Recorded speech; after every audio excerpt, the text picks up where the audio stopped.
رحمتوں کا دروازہ یک بیک کھلتا ہے اور دل کے ظلمت خانے میں سعادت کا چراغ اچانک روشن ہوتا ہے۔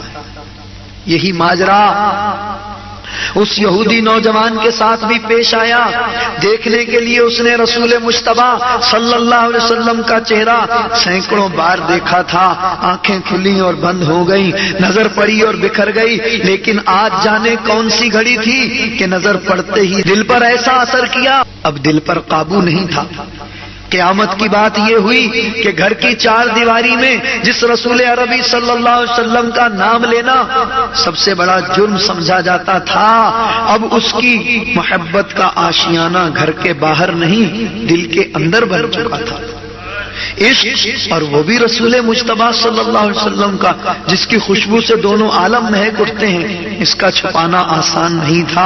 امید و بیم کی کشمکش میں جان کے لالے پڑ گئے۔ دل کا تقاضا یہ تھا کہ اسی محفل نوری میں چلیے، اور دیدہ بیتاب کا اصرار تھا کہ چلو چلو سرکار صلی اللہ علیہ وسلم کے جلووں کی ٹھنڈک حاصل کریں۔ ادھر گھر والوں کا خوف، سماج کا خطرہ، کسی نے ان کی محفل میں جاتے ہوئے دیکھ لیا تو مصیبتوں کا پہاڑ آ جائے گا۔ آہنی دیواروں کے حصار میں دل مبتلا محصور ہو کر رہ گیا تھا۔ قدم اٹھانے کی کہیں کوئی جگہ صاف نہیں مل رہی تھی۔ آخر دل نہیں مانا تو شوق میں اٹھے اور مسجد نبوی علی صاحب الصلاۃ والسلام کے دروازے کے قریب سے گزرتے ہوئے دزدیدہ نگاہوں سے سرکار علیہ الصلاۃ والسلام کے چہرے مبارک کو دیکھا۔ اسی طرح دن گزرتے گئے اور دل کے قریب عشق کی چنگاری سلگتی رہی۔ محبت کی تپش سے آنکھوں کی نیند اڑ گئی، چہرے کا رنگ اتر گیا، جی کھول کر رو بھی نہیں سکتے تھے کہ دل کی بھڑاس نکلتی اور غم کا بوجھ ہلکا ہوتا۔ نتیجہ یہ ہوا کہ حالات کے جبر اور جان غسل ضبط نے بیمار ڈال دیا۔ باپ نے بہت علاج کرایا، وقت کے بڑے بڑے طبیب بلوائے، لیکن کوئی فائدہ نہیں ہوا۔ جسم و تن کی بیماری ہو تو دوا کام بھی کرے، عشق کے آزار کا کیا علاج ہے؟ کسی مسیحا نے محبت کے مریض کو شفا بخشی ہے جو وہ شفا یاب ہوتا؟ ہزار جتن کے باوجود حالت دن بدن گرتی گئی۔ پھول کی طرح شگفتہ نوجوان سوکھ کر کانٹا ہو گیا۔ ممتا کی ماری ماں بالی پکڑ کے روتی رہتی، باپ پاگلوں کی طرح سر تبکتا، خاندان کے افراد کفے افسوس ملتے، لیکن بیمار کا حال کوئی نہیں سمجھ پاتا۔ اب بیمار اس کے حیات کی آخری منزل کی طرف تیزی سے بڑھ رہا تھا۔ ناتوانی اور ذوق کی شدت سے آواز مدھم پڑ گئی، زبان کی گویائی جواب دینے لگی، کبھی کبھی ٹھنڈی آہوں کا دھواں فضا میں بکھر جاتا اور بس۔ آج ایک عاشق مہجور کی زندگی کی آخری شام تھی۔ آنکھیں پتھرانے لگیں، جسم کے انگ انگ سے موت کے آثار ابھرنے لگے۔ ہچکیاں لیتے ہوئے آس بھری نگاہوں سے باپ کی طرف دیکھا، فرتے محبت سے باپ کا کلیجہ پھٹ گیا۔ منہ کے قریب کان لگا کر کہا، میرے لال کچھ کہنا چاہتے ہو؟ زبان کھلتے ہی آواز حلق میں پھنس کر رہ گئی۔ بڑی مشکل سے اتنے الفاظ نکل سکے، آپ وعدہ کریں کہ میری زندگی کی آخری خواہش پوری کر دیں گے تو میں کچھ کہوں۔ باپ نے دردناک اضطراب کے ساتھ جواب دیا، میرے جگر کی ٹھنڈک، یہ گھڑی بھی وعدہ لینے کی ہے۔ تمہاری خواہش پر اپنی جان کا قیمتی سرمایہ بھی لٹانے کے لیے تیار ہوں۔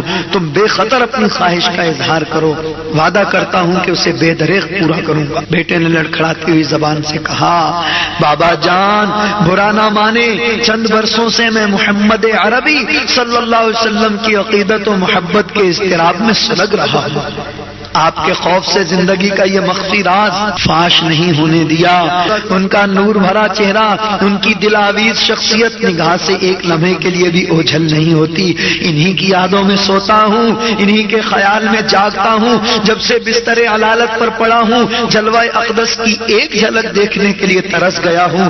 اب جب کہ میری زندگی کا چراغ گل ہو رہا ہے، دل کی آخری تمنا ہے کہ ایک بار ان کے روئے انور کی زیارت کر لوں اور میرا دم نکل جائے۔ زحمت نہ ہو تو ذرا انہیں خبر کر دیجئے کہ آپ کا ایک غلام دنیا سے رخصت ہو رہا ہے، اس کے سرہانے کھڑے ہو کر اسے اخروی نجات کی خوشخبری سنا دیں۔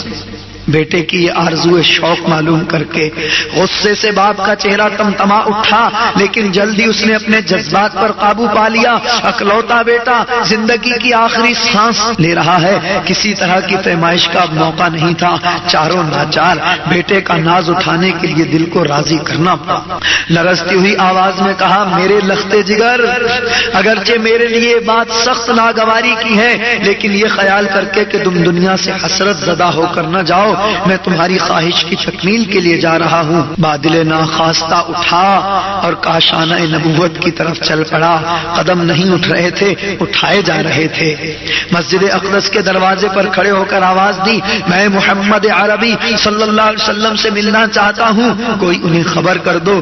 چند ہی لمحے کے بعد سرکار صلی اللہ تعالی علیہ وسلم جلوہ گر تھے۔ ارشاد فرمایا، تمہیں کیا کہنا ہے؟ دل کا کشور فتح کر لینے والی یہ آواز سن کر یہودی کے ذہن و خیال کی بنیاد ہل گئی۔ بھرائی ہوئی آواز میں کہا، میرا اکلوتا بیٹا عین جوانی کی منزل میں دنیا سے رخصت ہو رہا ہے، تمہاری عقیدت و محبت کا سحر حلال اب اسے موت کی آغوش میں سلانا ہی چاہتا ہے۔ تمہارے جمال کی زیبائش و کشش پر سارا عرب دیوانہ ہے، اس نے ہمارے یہودی نژاد بچے کو بھی ایک عرصے سے گھائل کر رکھا ہے، اب وہ بستر مرگ پر تڑپ رہا ہے۔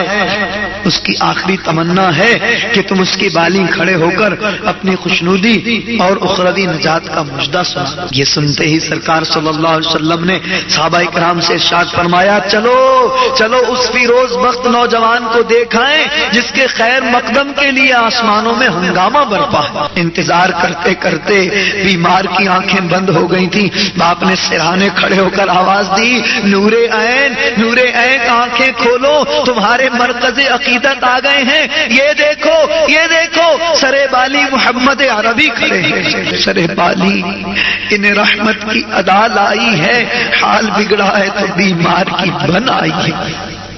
اس آواز پر جاتی ہوئی روح پلٹ آئی، بیمار نے آنکھیں کھول دی، نظر کے سامنے عرش کی قندیل کا نور چمک رہا تھا۔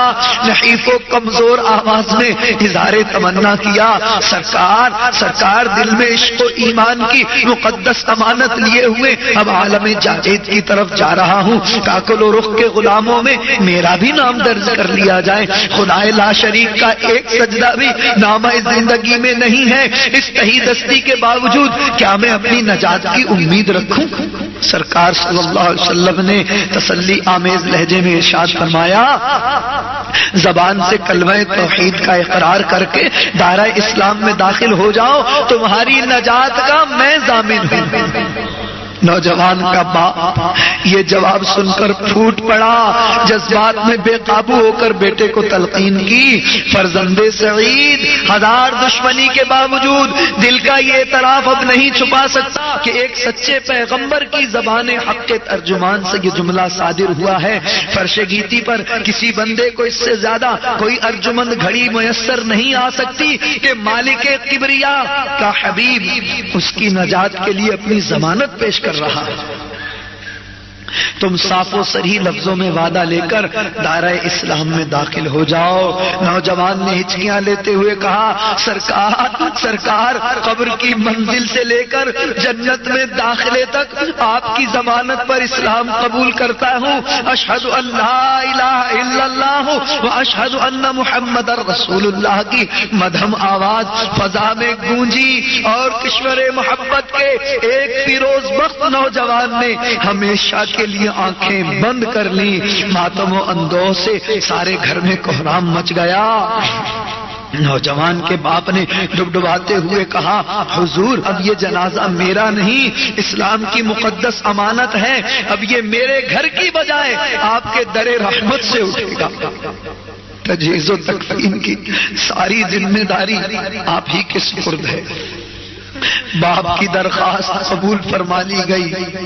صحابہ اکرام کو مخاطب کرتے ہوئے ارشاد فرمایا، عشق و ایمان کا یہ گنجے گراں نمایا اپنے دوش پر اٹھا لو، روس نوبہار کی طرح یہ جنازہ مدینے کی گلیوں سے گزرے گا۔ عاشق کا جنازہ ہے ذرا دھوم سے نکلے، عاشق کا جنازہ ہے ذرا دھوم سے نکلے، محبوب کی گلیوں سے ذرا گھوم کے نکلے۔ محبوب محبوب کی گلیوں سے ذرا گھوم کے نکلے۔ مرگ عاشق کی سارے مدینے میں دھوم مچ گئی، جنازے میں شرکت کے لیے آس پاس کی ساری آبادیاں سمٹ آئیں۔ آخری دیدار کے لیے چہرے سے جو ہی کفن اٹھایا گیا، آنکھوں میں بجلی سی کوند گئی، عارض تابہ کے نور سے کرن پھوٹ رہی تھی، ہونٹوں پر تبسم رقصاں تھا۔ جانے والا خالی ہاتھ نہیں تھا، کونین کی خلعتیں کفن کے پردوں میں چھپائے ہوئے تھا۔ عاشق کا جنازہ تھا، بڑی دھوم سے اٹھا، کثرت ازدحام سے مدینے کی گلیوں میں دل رکھنے کی جگہ باقی نہیں تھی۔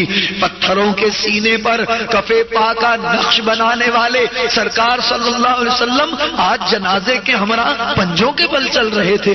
اس ادائے رحمت کی وجہ معلوم کرنے کے لیے لوگ تصویر شوق بنے ہوئے تھے، نہیں رہا گیا۔ آخر ایک صحابی رضی اللہ عنہ نے پوچھ ہی لیا، ارشاد فرمایا آج عالم بالا سے رحمت کے فرشتے اتنی کثرت سے جنازے میں شریک ہیں کہ ان کے ہجوم میں بھرپور قدم رکھنے کی کوئی جگہ ہی نہیں مل رہی۔ جنت البقیع میں پہنچ کر جنازہ فرش خاک پر رکھ دیا گیا۔ لحد میں اتارنے کے لیے سرکار صلی اللہ علیہ وسلم خود اندر تشریف لے گئے۔ داخل ہونے سے پہلے ہی عاشق کی قبر رحمت و نور سے جگمگا اٹھی تھی۔ اپنے دستے کرم کا سہارا دے کر سرکار صلی اللہ علیہ وسلم نے جنازہ لحد میں اتارا۔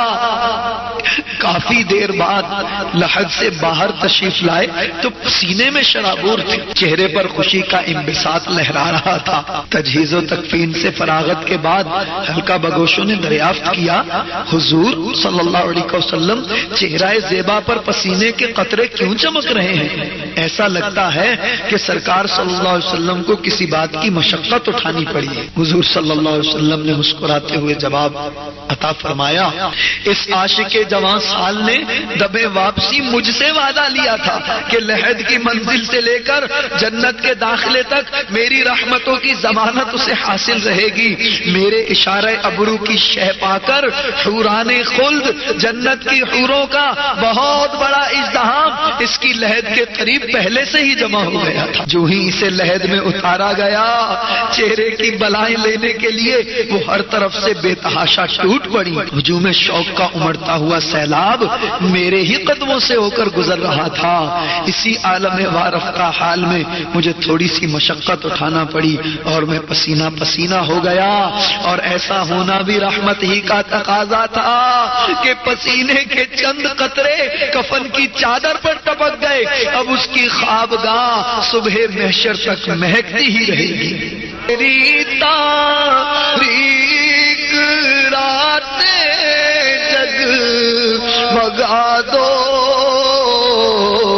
کبھی سوئے غریباں بھی نظر ہو،